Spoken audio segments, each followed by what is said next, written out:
Hi guys, we are going to read Sideways Stories from Wayside School. We are on chapter 7 and this one is called Calvin. You guys see Calvin right there?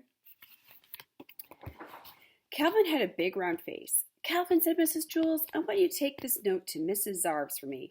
"Miss Zarves," said Calvin. "Yes, Miss Zarves," said Mrs. Jules. "You know where she is, don't you?" "Yes," said Calvin. "She's on the 19th story." "That's right, Calvin," said Mrs. Jules. "Take it to her." Calvin didn't move. "Well, what are you waiting for?" said Mrs. Jules. "She's on the 19th story," said Calvin. "Yes, we have already established that fact," said Mrs. Jules. "The 19th story," said Calvin, repeated. "Yes, Calvin, the 19th story," said Mrs. Jules. "Now take it to her before I lose my patience." "But Mrs. Jules," said Calvin. "Now, Calvin," said Mrs. Jules, "unless you would rather go home on the kindergarten bus." "Yes, ma'am," said Calvin. Slowly he walked out the door. "Ha, ha, ha, ha," laughed Terence. "Take it to the 19th story."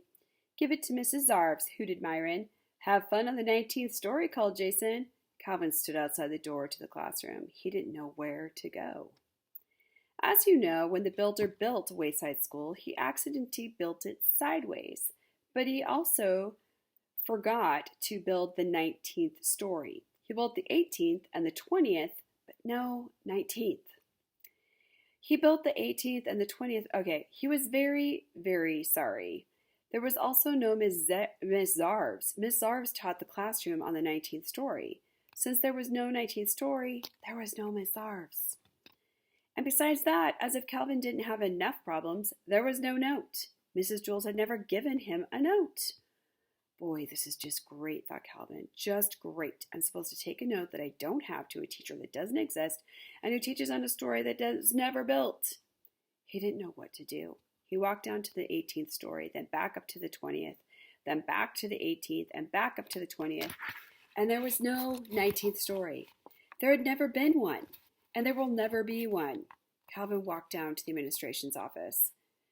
He decided to put the note in Mrs. Zarves' mailbox, but there wasn't one of those either. That didn't bother Calvin too much, however, since he didn't have a note. He looked out the window and saw Louise, the yard duty teacher, shooting baskets. "Louise will know what to do," he thought. Calvin went outside. "Hey, Louise," said Calvin. "Hi, Calvin," said Louise. He tossed him the basketball. Calvin dribbled up and took a shot. He missed. Louise tipped it in. "Do you want to play a game?" Louise asked. "I don't have time," said Calvin. "I have to deliver a note to Miss Zarves up on the 19th story." "Then what are you doing all the way down here?" Louise asked. "There is no 19th story," said Calvin. "Then where's Miss Zarves?" asked Louise. "There is no Miss Zarves," said Calvin. "Then what are you going to do with the note?" asked Louise. "There's no note," said Calvin.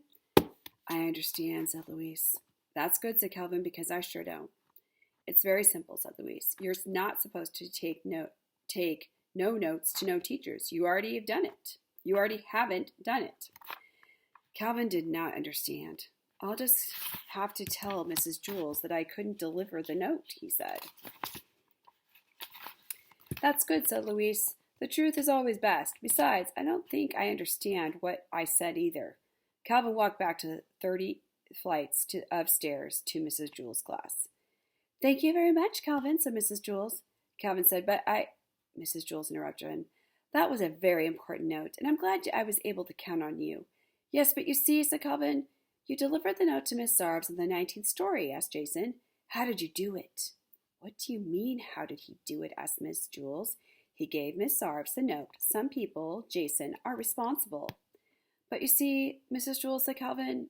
"The note was very important," said Mrs. Jules. "I told Mrs. Zarves not to meet me for lunch." "Don't worry," said Calvin. "She won't." "Good," said Mrs. Jules. "I have a coffee full of Tootsie Pops on my desk. You can help yourself to one for being such a good messenger." "Thanks," said Calvin. "But really, it was nothing." And that's the end of that chapter. The next one is called Myron. This is Myron. He looks interesting. So we'll see what his story is next week. So, I hope you guys like this book. We are now on chapter 8. That's very exciting. If you guys want to read more about, there are other Sideways books from Sideways School. If you guys would like to get one of those, there's also other books that you guys can come and read. It is Dr. Seuss Week. If you want to get Dr. Seuss books, you may do that as well. I hope to see you guys this week. Have a great one. Bye.